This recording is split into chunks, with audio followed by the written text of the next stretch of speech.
Hey there guys, welcome back to the 59 channel and Anime Gaming Gems. And while we had this gala last week, we're here on to a big one. One of the more iconic game series within the Dragon Ball franchise, and that's Budokai. I'm Gil Wright, and hopefully you go on to enjoy this video, and if you do so, please leave a like and comment your fondest memory from a Dragon Ball game, and be sure to subscribe to see more. Dragon Ball Z Budokai is a franchise that spanned from 2002 to 2009, with it just not covering games like Budokai 1 to Budokai 3, but also games like Infinite World, Shin Budokai on the PSP, and something that's questionable in terms of the story itself, but, well, I have to talk about it. Dragon Ball Evolution is the last one in the Budokai series. And yes, it's part of the Budokai series purely because, well, it does have the same game engine as Shin Budokai, and yeah, it's there. It's one of them. It's one of the games. But we'll start off with the originals. Budokai 1, 2, and 3 for all intents and purposes are similar, but different games at the same time.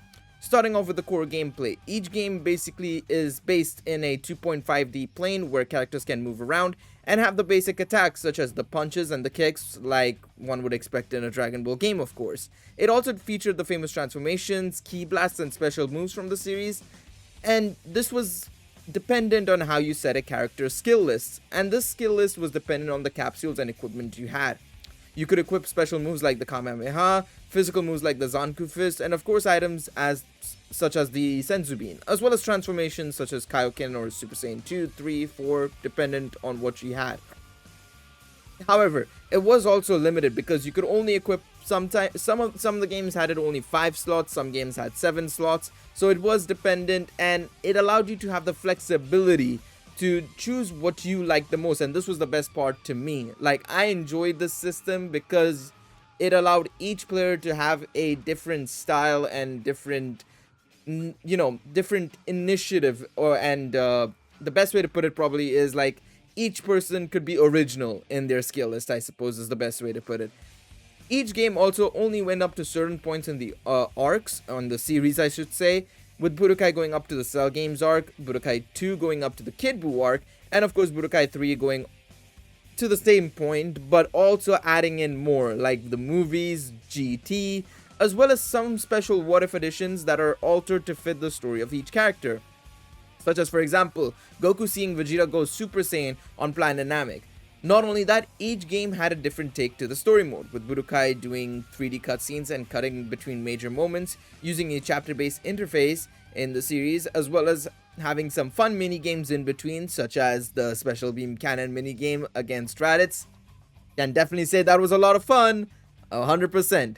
While Budokai 2 had completely revamped it to make it a board-style system without 3D cutscenes, and Budokai 3 completely let go of the menu-style system to make it a fully fledged overworld system, where you fly around as the main character of the story to pick items, do battles, and or continue the story. Budokai 3 is also where things completely went haywire, as it introduced a feature to the gameplay that a lot of players either hate or like, and that's Dragon Rush. Dragon Rush was effectively a rock, paper, scissors mechanic that people detested due to the randomness and the fact that the AI would always be able to guess the last one more often than not. I personally did not mind it as much, as outside of the fact that it was a lot of fun and it was a bit random, my only distaste for it came from the fact that a lot of cool ultimates such as Instant Transmission, Kamehameha, and Final Flash were locked behind Dragon Rush. My personal favorite of the 3 originals was Budokai 3, as it was also my first PS2 game, but not only just my first PS2 game, it was also my first introduction to the Dragon Ball franchise as a whole. As such, it holds a dear place in my heart and will probably be my all-time favorite, even though I have a huge love for 2 other titles in the Dragon Ball franchise as a whole, Legacy of Goku 2 and Budokai Tenkaichi 2. Weird that I love the 3rd game in the Budokai series, whereas for the other 2 it's the 2nd one, lol. Off the record, before we move into the final game in the series people like to call Budokai 4, quote-unquote, the World Tournament modes in these games were an absolute joy, and especially considering you could buy a lot of interesting things in the shop using the Zeni you earned from the World Tournament, such as techniques for characters like Raccoon or Captain Ginyu in Budokai 3. Alright, let's move on to Budokai 4, or its actual name in Infinite World. This is a game that was released in 2008 and was considered a business failure, kind of. Not necessarily because it was a bad game. In fact, people say it's probably the best out of the four, and I personally absolutely enjoyed it as well. But more so, the release of the game was extremely questionable as it released on the PS2 only in 2008. By the time the PS3 and Xbox 360 had a year or two under the belt, it's insane. This led to the game having, obviously, predictably, extremely poor sales and was basically sent to the land of obscurity. For those who haven't experienced the game, it was basically running using the same engine as Budokai 3 as well, which led to the critics saying that it was barely a change between the two games, even though there was a 4-year gap between the release of both of them. And it also included and excluded various features from Budokai 3. For example, the Hyper Mode and Dragon Rush were removed, meaning ultimates could be used freely. New mini-games such as Goku running on the Snake Way were introduced, the World Tournament and Beam Struggles were removed, and the skill system was completely overhauled. As in Budokai 3, to get all of Goku's transformations in one, it would take 5 slots, whereas in Infinite World, it would just be one single slot called Transform. To me, I personally enjoyed Infinite World a lot. It had its issues in my opinion, but I feel it was lost to obscurity, and that hurt it a lot. Its release and heavy similarities to Budokai 3 were obviously a dent on its shoulder, and as such it couldn't be the game people could have wanted it to be. Let me know in the comments section if you played Infinite World and what you guys thought about it. We're going back in time for the next ones, and on a completely different platform. The Shin Budokai series on the PSP.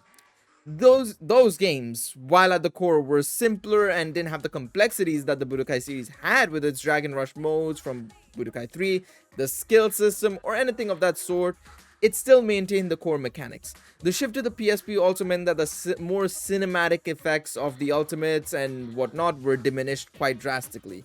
The game also no longer focused on the main story, and instead the first Shin Budokai, I should say, focused entirely on adapting Fusion Reborn, albeit in a different manner. The story also allowed you to take different paths and decisions as you progress through the chapters available in the game. Shin Budokai Another Road was a similar but an enhanced version of Shin Budokai, featuring gameplay and story mode features from both Budokai 3 and Budokai Tenkaichi 2. The story of Another Road, effectively follows Trunks and his story after going back to his timeline and seeing Majin Buu appear in his timeline post the androids. Dragon Ball Super, what? But seriously, this was a great take, and some great moments occurred in the story throughout, with especially future Gohan and various other special characters in the story that make this a personal favorite as well. I mean, now we have to talk about the elephant in the room, the one that's the most questionable one out of all the games in this list, Dragon Ball Evolution. DB Evolution's story needs no discussion or comment from yours truly, apart from the mere statement of never again. But the game itself was, alright.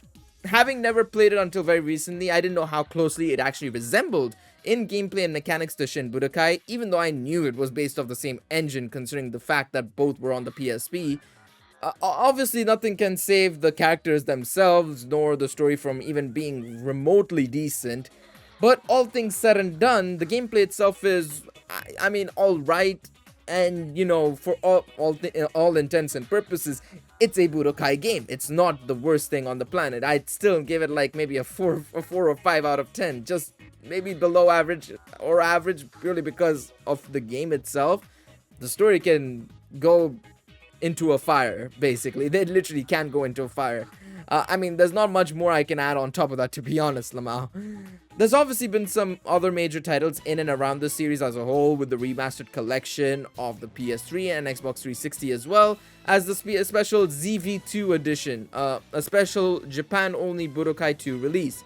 But the Budokai collection and series still remains a beloved series to many individuals, including myself, and I yearn for the time we will get a remake, because in my opinion, it's either this, Tenkaichi, or Legacy of Goku that deserve remakes out of the illustrious list of Dragon Ball games to grace the anime gaming scene. Hopefully you guys enjoyed this one. Leave a comment down below letting us know what your favorite Dragon Ball game is and why it is Budokai 3. I'm just joking, by the way. Don't take me seriously. Leave a comment down below what you guys enjoyed the most in any of the Budokai titles, or just generally as well. Leave a like and subscribe for more, and we'll see you guys in the next Anime Gaming Gems. Peace out, everybody.